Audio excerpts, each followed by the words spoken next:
And to that piece of lieutenant that's always on his podcast, bash us, him.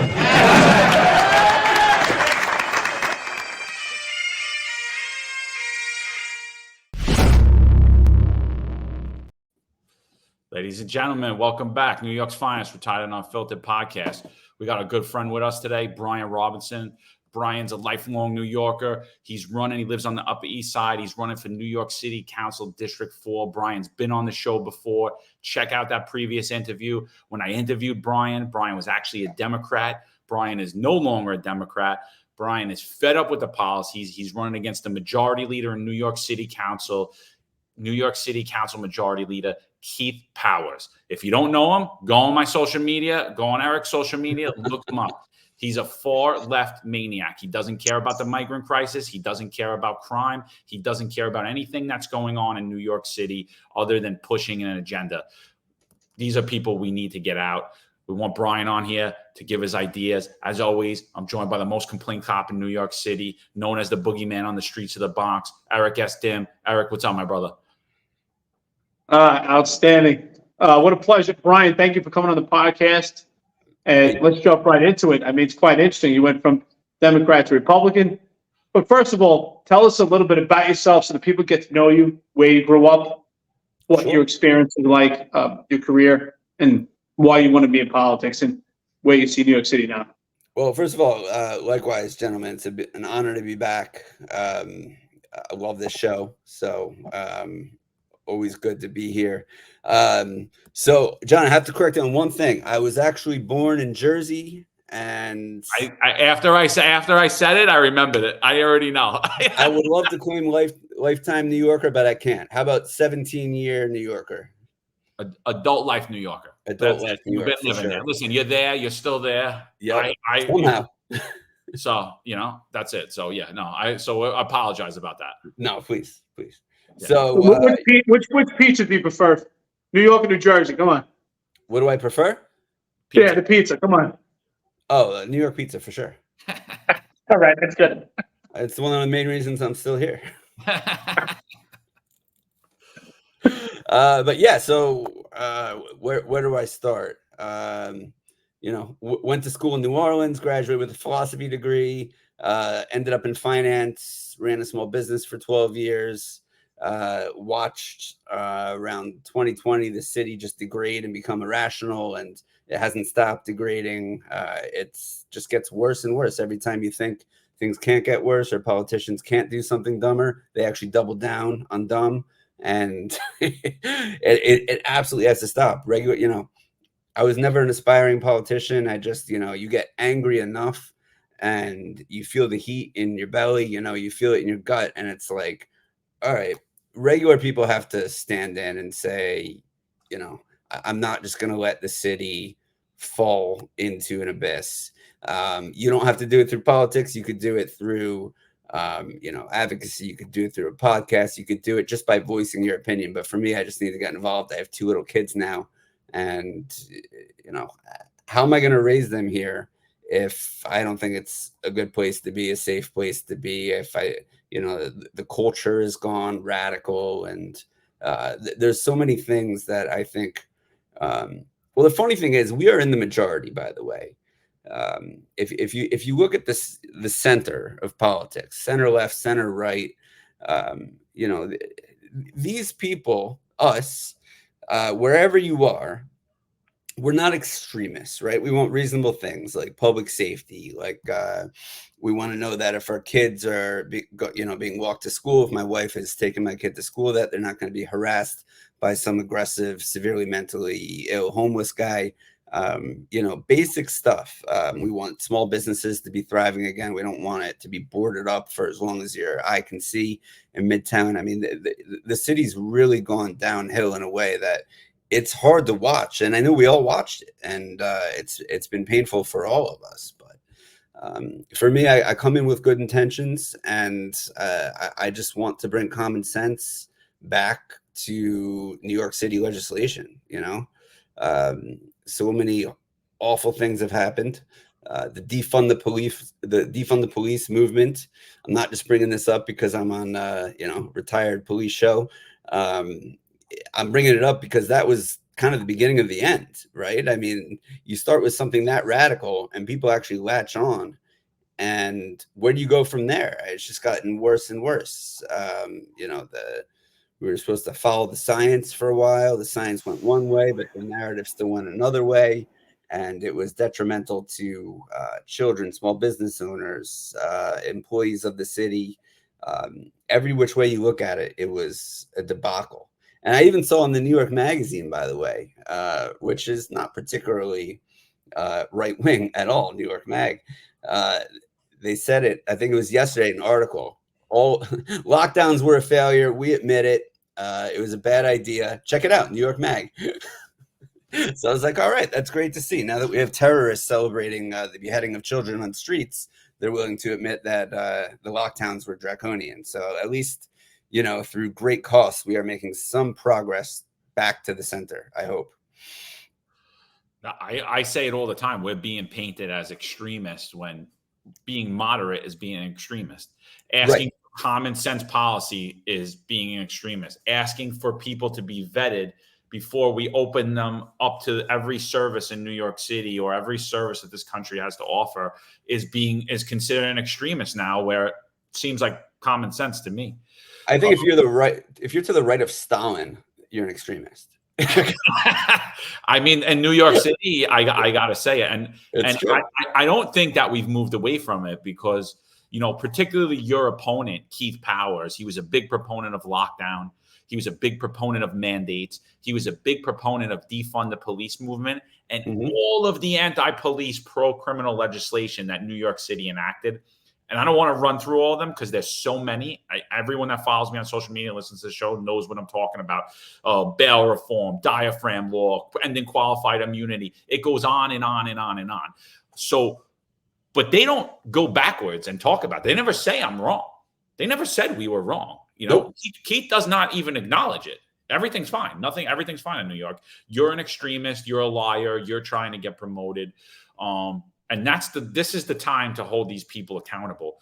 You live in where you're looking to run. What are the biggest issues for you currently, right at this moment in time? Well, I mean, you mentioned Keith. He has a bill that he introduced. He wrote where you talk about vetting. He doesn't want you to be able to vet your own building. If you're a landlord, right? You can't vet somebody who is trying to rent an apartment, right? If you're a tenant or a potential tenant or a potential buyer of an apartment, it is illegal, if this bill goes through, which he wrote, to conduct criminal background checks on somebody who's going to be living under your roof. And I don't care if you're a small business owner or some real estate developer, it's the same thing. You're making other people unsafe by doing that. You know, if you murdered somebody 20 years, but somehow, you know, you had some money saved away from when you get out and then you want to go buy an apartment, you know, let's say they committed a hate crime and, you know, they badly beat down an Asian American, and all of a sudden this guy who, I don't know, is supposed to be rehabilitated, who knows, is next door or down the hall from an Asian American family with kids. You know, these are basic things that just shouldn't happen. At least leave the due diligence to the landlord and let them assess their own risk. You can't make people take anybody who wants to get an apartment with a criminal background check. I mean, it's just ridiculous. It's one thing after another. Defunding the police, not vetting anybody at the border, not vetting anybody at the Roosevelt Hotel of the 120,000 migrants who've been making their way over. And then you have what happened in Israel, which is awful, barbaric, disgusting, evil. And you see these flare-ups of what seems to me like terrorists and terrorist sympathizers celebrating on the streets the fact that Jewish babies were beheaded, dehumanizing to the point where that's something to celebrate and you're calling it liberation. And then it's like, all right, people are fueled up now by this idea of, you know, maybe jihadism and who's coming through the border, because most of them are not even speaking Spanish at this point. Many are coming through Africa. and Africa connects to the Middle East by land. I mean, we don't know who's in our city anymore. We're not allowed to know who's in our buildings anymore. It's absolute insanity right now. I'm glad that you mentioned this, because everything that you're speaking about ties into public safety. And right now, I mean, Mayor Adams said it himself, right? Part of his campaign, right? The key to prosperity is public safety. And here we are right now with this migrant crisis. We have this pro-Palestinian rallies, and they call them protests. And let's be honest, they're not protests. I think they're an act of terror. There is free speech, yes, but there is a fine line between free speech and an act of terror. And I've learned in the Marine Corps, I spent 6 years in the Marine Corps, an act of terror is an ideology. It's pushing an ideology. And that's what they're doing right now. It starts with pushing an ideology so that they can create chaos. And that's the next point. And it started already. We saw the other day, 7,000 people occupied the Brooklyn Bridge. And I've been pretty adamant about this on Twitter, through different social media accounts, and just in conversation with people. I said, that's not a rally. That's not free speech. That is a violent outburst. And some people say, what do you mean? They're just rallying. They occupied the Brooklyn Bridge. What if some kid needs to get to Bellevue for trauma? Bellevue is a trauma hospital. We've just impeded that. We are impeding lives. It's just completely out of hand. It's disgusting. What's your take on this migrant crisis right now? Of course, it's out of control, but how New York City is going to bear the funds with this right now, it's just complete insanity. We hear Mayor Adams now pretty much begging the federal government to step in and pay for it. Where do you see where we're at right now financially with this migrant crisis as we speak? First of all, I don't think the federal government should give us a dime, because this is a disaster in our own making, and it would only enable, it would only enable the furtherance of a policy that is unsustainable, right? I mean, we never had the infrastructure to call ourselves a sanctuary city. You know, I know it starts with compassion. Some people have good intentions with that, but a sanctuary city, I mean, this is what you're really saying. And when you take it to the extreme, which they are, is we're not only a sanctuary city for those who are seeking asylum, maybe they're from war-torn countries, but for the globe, anyone who wants to come in, we're welcoming them. And, we've dedicated half of our hotels or half of our hotel occupancy to feeding, clothing, insuring those who really have no stake or claim to New York City, don't pay taxes. And I'm sure the vast majority of them are truly looking for a better life, but we have to be smart. We don't have the money for this. It's $10 million a day, over that a day, right? So what's got to give? Basic services to taxpayers, basic services to those who have some claim to just being a New Yorker, right? We just can't. We can't put the world in New York City. We can't. It's ridiculous to invite everybody. It really is. So remove right to shelter. Stop it with the sanctuary city status. We can't back that up. I said that a year ago on Fox News, before this all became explosive and an actual problem, and now it's come to fruition. That doesn't make me a genius to say, all right. It really doesn't. It's like, we have a limited infrastructure, we have limited resources. We can't have infinite compassion with limited resources. We can't. We cannot sustain this. And we have progressives who I don't know if they ever even took basic math, right? Or if they know how to read a financial statement, but they're head of financial committees, but they can't do the math. They're just like, no human is illegal. Well, no, I mean, when you say something like that, it's like, yeah, I mean, your existence is not illegal, but your existence within these borders is illegal technically by the law. So let's get real.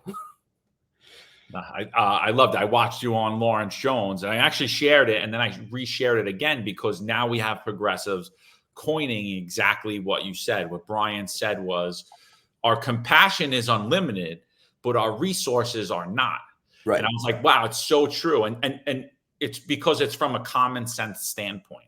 Right. You know, it's a common sense. Like you said, I'm not a genius. I'm not, it's complete common sense. And I mean, you know, I heard Eric Adams speak, I think 2 days ago, and he spoke on, well, you have a budget, you budget for the family, and now your family's growing, so you need a bigger budget. But you're 100% right. Like, because what he's not taking into account is, well, you only have 3 bedrooms in your house.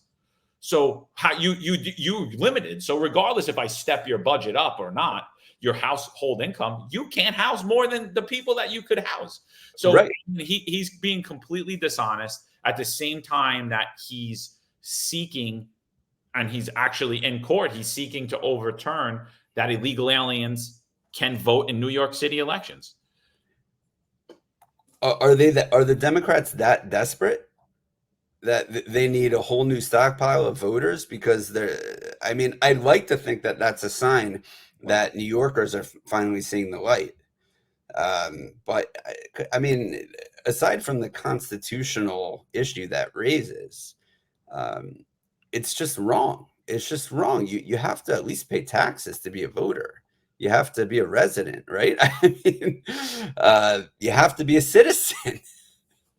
You have to be. I mean, these are basic tenets of being an American. I mean, not just a New Yorker. And I don't think it's an unreasonable standard. I think it's a pretty solid standard. And, you know, that's how all the other countries do it, pretty much.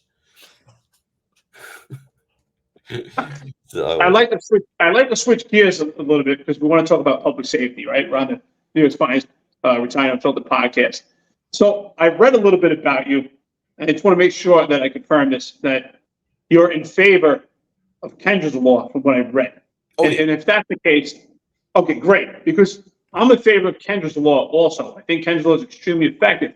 The problem is this, that I find. In order to push Kendra's law to get the mentally deranged, get these people off the street, because it's really affecting quality of life.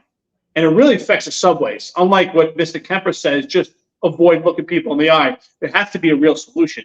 Yeah. And they know that. That's why they have presents, broken windows. But one of the greatest tools for broken windows is Kendra's law. And I think it would be a great thing to operate the subway. The problem is this. I'm sure you're aware I'm the most complained cop. So if you look at the 50A, I have all these complaints from the CCRB. And what we have right now, right? What we have right now is emergency services unit special. But our cops right now in the street, when they're when they're removing someone to the hospital against their will because they're a threat to themselves or a threat to someone else, they're getting substantiated complaints from the Civilian Complaint Review Board. So it's destroying careers. And what happens? That correlation is cops can't do their job to help with public safety. So to bring back Kendra's law, would you have a conversation with the Civilian Complaint Review Board and the police department? And what steps would you take to get this overzealous Civilian Complaint Review Board to stop with this ridiculous attack on police officers for removing people that need psychiatric treatment, to get them off the street, to get them out of the cold? If you could answer on that, I really appreciate it, because I'm with you on Kendra's law.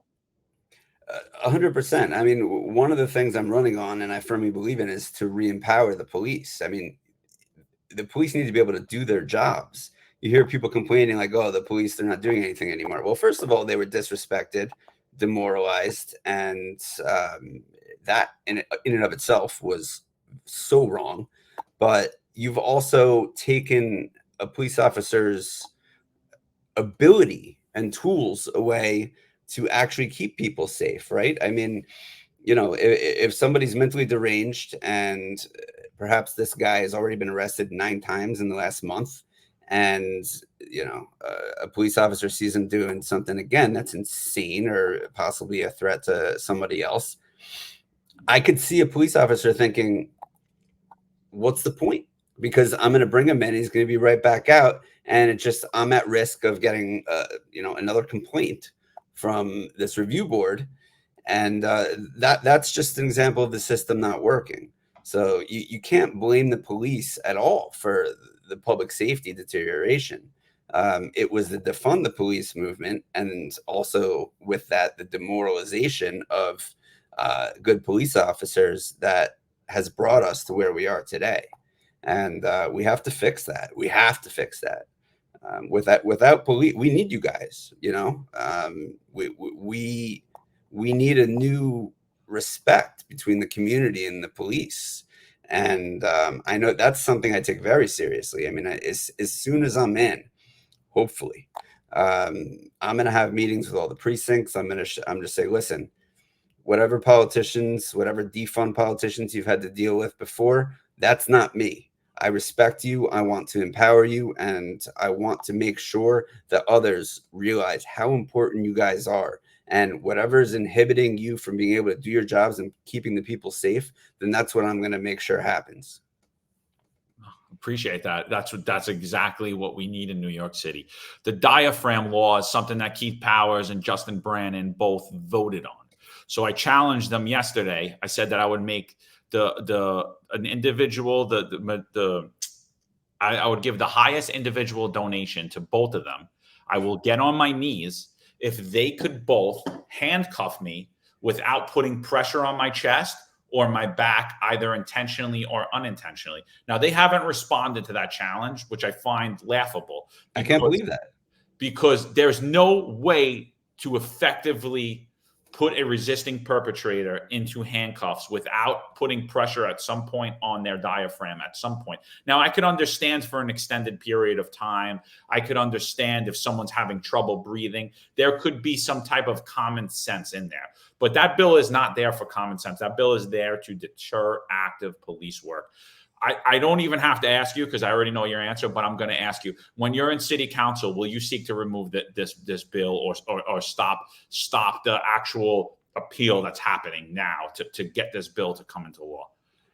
Of course. Listen, I mean, if you've ever been, I was a wrestler in high school, right? And it's like, we're not allowed to go for the neck and choke somebody out, but just in the chaos of a rumble, right? Where it's you versus them, anything can happen. And to the amount of liability that you guys carry just to be able to do your job, defend yourselves, to be able to go back to your families, you know, later that night and make sure you guys don't get hurt, as well as making sure that the public is safe. Sometimes pressure will end up on a chest or on a neck. And that's because the situation has become volatile to the point where a move like that is just required. I'm not for, police brutality or excess violence, but you guys need to be able to do what you have to do to detain somebody who's being violent to you, right? And that's anybody. That's not just a police officer. If somebody's attacking you and it's you or them, right, then you need to do what you need to do to resolve that conflict. And that doesn't mean, first instinct that you're going to choke them and kill them, but whatever it takes to get cuffs on this person who's trying to kill you, I would say is justified. I hope that answers your question. Oh, absolutely. Absolutely. I think it's great. I myself, I've actually done presentations at universities, especially Monroe College in the Bronx. And what I did was I did a presentation several times where I showed where I crossed my arms like this, and I had usually about 8 of the biggest guys. And for about a 2-minute period, I'll have them record it. And what they find is they say, okay, you can take me down to the floor and try to get my hands behind my back. Obviously, don't throw any punches. This is, a training scenario. And what they find is after 2 minutes, one, they're exhausted. Mm-hmm. And they watch it. And then when they watch it afterwards, they're surprised to find that their knees are on my head. Their knees are on the back of my head. They're putting pressure all over my body, and they didn't even know it. Right. Because they're in, exactly. They're in a tussle. And this is not a life or death situation, which real police officers have to face. And that's a shame in this. And I say this all the time. The city council members, especially Keith Powers, Justin Brannon, they suffer from the Dunning-Kruger effect. The least you know, the more you think you can do something. And they just don't understand the dynamics of police work and the complexities of it.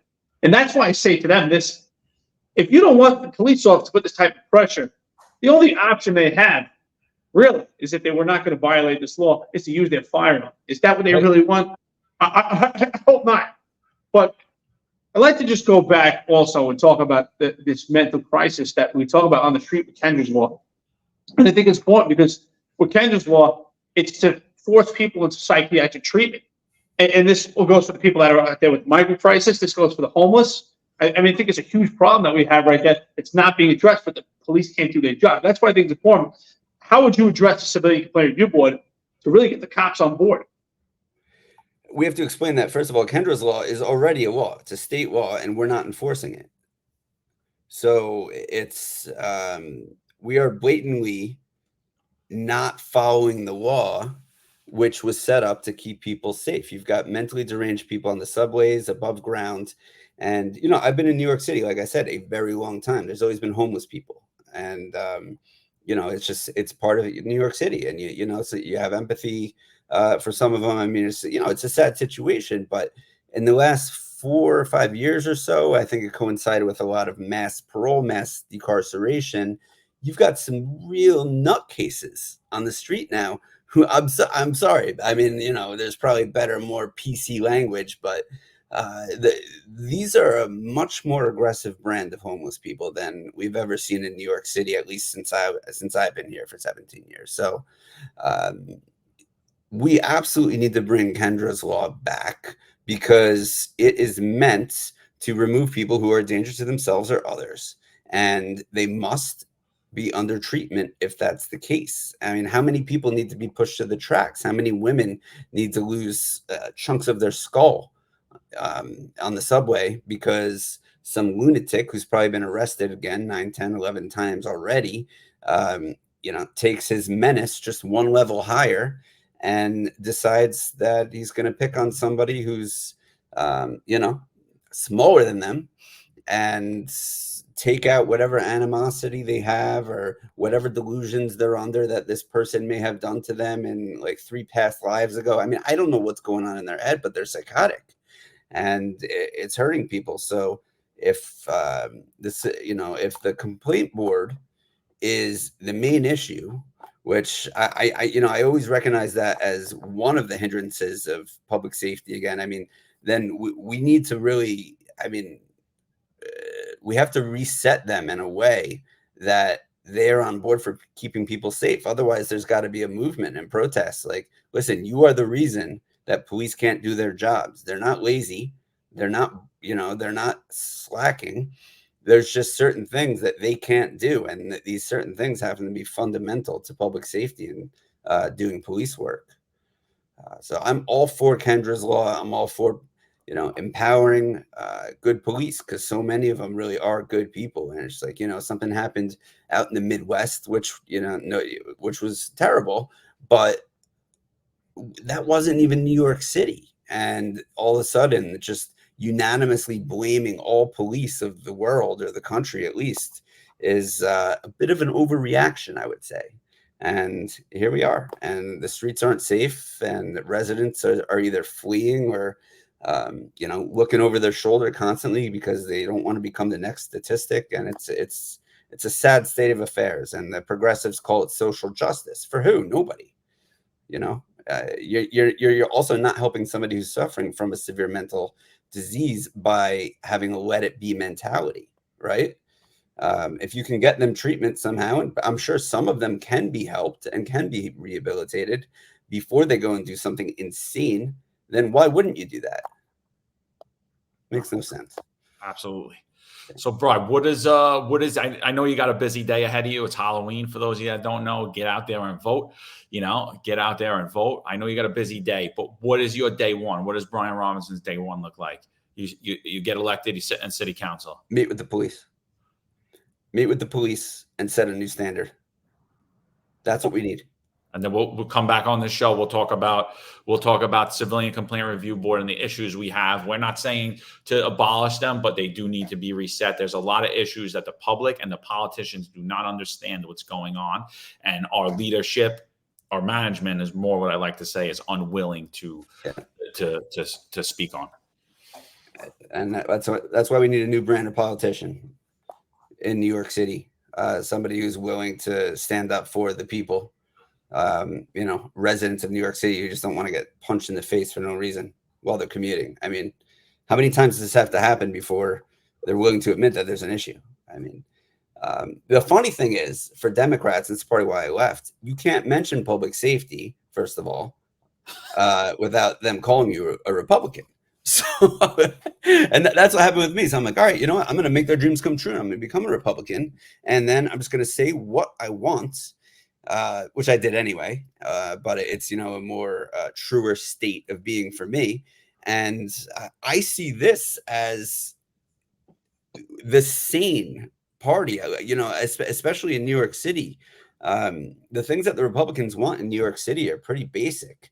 For, again, the police to be able to do their jobs, public safety, you know, businesses to thrive, basic stuff, you know, fiscal responsibility, $10 million a day on the world flowing into our neighborhoods is not sustainable. I mean, these are basic things, and there's nothing racist or xenophobic about managing things correctly.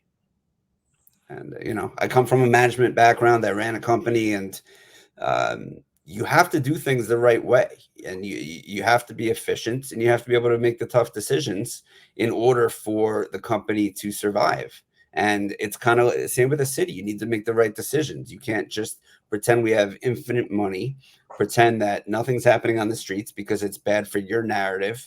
Right. I mean, these are things that we need to acknowledge. And I think if we haven't hit a boiling point now, and if people haven't hit a wall for this election cycle, I fear for this. I fear that this city may be irredeemable in the, you know, with what we're seeing on the streets. I truly think this is the most critical point. It shouldn't have taken this long, but it's so egregious. It's so inflammatory. You know, people celebrating terrorism, good people. You know, I think back to Jose Alba, right? Always blaming the victim. How did he end up in Rikers? How? It's just this distorted, what they call social justice mentality, but it's not justice. It's not justice for anybody. So we need to look out for victims again, empower the police, and just get this ship sailing in the right direction. And if people are not seeing what the problem is, which is, let's face it, in this city, 100% the Democratic Party, which has been usurped by radicals. These are not even Democrats of 10 years ago. Then we're really screwed. I can't agree with you more. What I like about your platform is it's common sense, which unfortunately is not so common anymore. We would think that no matter what your beliefs are, I would think that common sense would be that you would want to live in a society that feels comfortable and feels safe. Right. I mean, especially in New York City, right? We have Mayor Eric Adams, along with the upper echelon of the police department, telling the public that their perception of crime is wrong. But yet, they'll give you numbers. They'll tell you that the murder rate is down. They'll tell you robberies are down, things like that, things of that sort. And that may be so, and it's really a small increment. But if we actually bear it down and compare it to other years, it's a substantial difference. But the quality of life, everyday life that most people experience, is really what's tearing down New York City. You walk into a Duane Reade. We just had Helen Q on here, who's running for city council also. I know Helen. In Chinatown, right, in the Chinatown district. And what she talks about is so true. You walk into Duane Reade or some of these stores, and it's such an eyesore, right? If you want to get toothpaste, it's locked up. You want to get deodorant, it's locked up. That's not the society that we want to live in. That's not the New York we want to live in. I think, what's your vision of the New York City that you remember compared to now that you want to live in and that you want the people to live in? I mean, look, under Giuliani, under Bloomberg, the city was great. Of course, it's always going to have its problems. This is a city of 8 million people, right? And there will always be some level of chaos. But at least we were confident in our leaders to make the right decisions for the people most of the time. And, you know, Giuliani came in and he took the mental health crisis very seriously from day one. And I think it's just all about focusing on what needs to be done and not sugarcoating anything. And then, you know, Bloomberg, he maintained that, and he allowed for stop and frisk, which I believe we should bring back. I've spoken to people who live in some of the most crime-ridden neighborhoods in the city. Like I've spoken to people in East New York who very candidly tell me that their neighborhood is so unsafe and they feel so unsafe, and there's so many shootings, stabbings, people getting assaulted, that they want stop and frisk back, and they have much less of a problem with it now because, you know, back in the day, if someone was stop and frisked and they had like a dime bag on them, they'd go to jail. But now, if you have a dime bag on you, it's not a big deal. It's been decriminalized. So fine, if that was their issue with that, then let's bring it back. Let's bring it back, because if you don't have a gun on you that you shouldn't have, or if you don't have, a whole bunch of heroin in your, or fentanyl in your jacket, then you have nothing to worry about. These are pretty desperate times, and even when times weren't that desperate, I would argue that they weren't desperate because we had certain protocol in place: broken windows, stop and frisk. You know, we could always alter stop and frisk to make it, I guess, more fair. I'm not, I'm a reasonable person. I'm willing to hear anybody out who has, an issue with one particular component of it. It's like, all right, if it makes sense, then we can look at that and maybe amend that. But overall, the city was safe. It was thriving economically. Everything was booming, and people were happy. And people in this New York City are not happy right now for a variety of reasons, but mainly due to public safety and just this sense that anywhere you go, especially if you're using the subway to get there, something can happen. And that just wasn't the case. Yeah, absolutely. It's stop, question, and frisk is it's funny. I always tell everybody, all the critics of it, I'm like, what society would you rather live in? A society, where do you want to raise your family? A society that has stop, question, frisk, or one that doesn't? Live the way we're living now, or go back to the way we were living, where businesses were safe, you felt your kids were safe walking to school, your wife was safe going to work, you were safe taking the subway, and overwhelmingly I get the response that they would rather live in an area where stop, question, and frisk was taking place. And like you said, of course everything can be improved, and it should have been improved. It shouldn't have been just completely stripped out. It was a very useful tool. It kept the city safe. Brian, I want to give you the last word. What do you want to tell the voters? If you could tell us where we could find you, and basically, where we could find you, and what your message is to the voters. If you haven't been voting this whole time, the state of the city is partly your fault. Voter apathy has largely driven us to where we are. Because if you look at who has been voting and who represents us, these Democratic primaries, which ultimately, not in my district because it's competitive between a Republican and a Democrat, which is rare for Manhattan, but it's a more conservative district now. But mainly, if you haven't been paying attention to the fact that they're putting up Marxists and they're running them on the Democratic line, and you have those who are Marxists who religiously come out and vote for them to be on that line because they want a transformation to hell. If you haven't been paying attention to that, then now is the time to go out and vote, because they are 10% by the numbers of New York City. 10% of those who choose our elected leaders are choosing them for the other 90% who can't be bothered to be involved in the electoral process. So yes, I blame the far left politicians 100% for what's been happening, but we can't count out voter apathy for how this has been enabled. So for the love of God, vote now. Early voting is now, or vote November 7th, vote your conscience, but get out there and vote, because people don't realize city council is far more responsible for your everyday physical reality than the federal level or even the state level. People don't understand how important this is. So if we just get the same radical, mobilized, organized group of people who are used to winning elections because they know others won't show up, then this will never improve. And I do think a lot of people have gotten that message. I think a lot of people have become politically active since 2020, where everything just changed and went far left off a cliff, but we need more.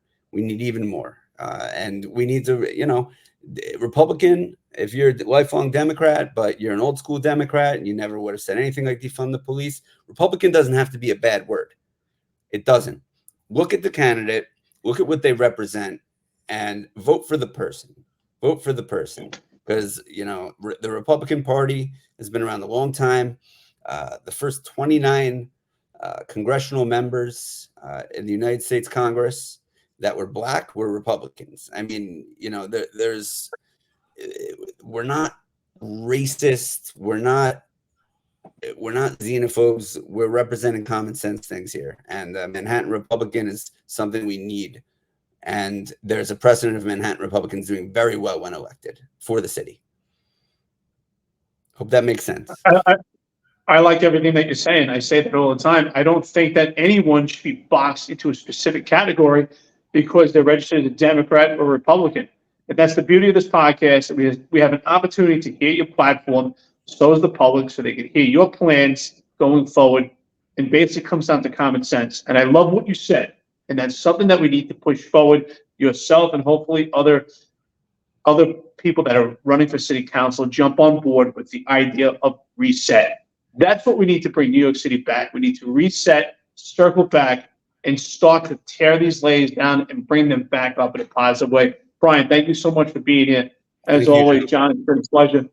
Brian, it's been great to meet you. Thank you so much. I really like your platform. Thanks. You sound like an intelligent guy, very congenial, definitely approachable. Thank you so much. Thanks, Eric. I appreciate it. Listen, Listen to all listeners. Get out there. Vote for Brian. Tell your relatives, whoever you know that lives on the Upper East Side, to go out. City Council, New York City Council District 4. We got to take back New York City. Ladies and gentlemen, the Retired and Unfiltered, New York's Finest Retired and Unfiltered podcast with the great and powerful Brian Robinson. We'll be back at you. Law enforcement professionals dedicate their lives to serving and protecting our community. But who's protecting their financial futures? That's where Laidlaw Blue comes in. Our wealth management platform is specifically designed for the law enforcement community. Laidlaw Blue is a division within Laidlaw Wealth Management, run by retired New York City detective John McDermott.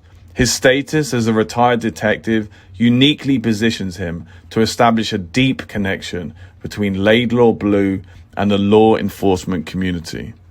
Our platform is easy to use and provides a range of financial services, including investment management, retirement planning, and insurance solutions.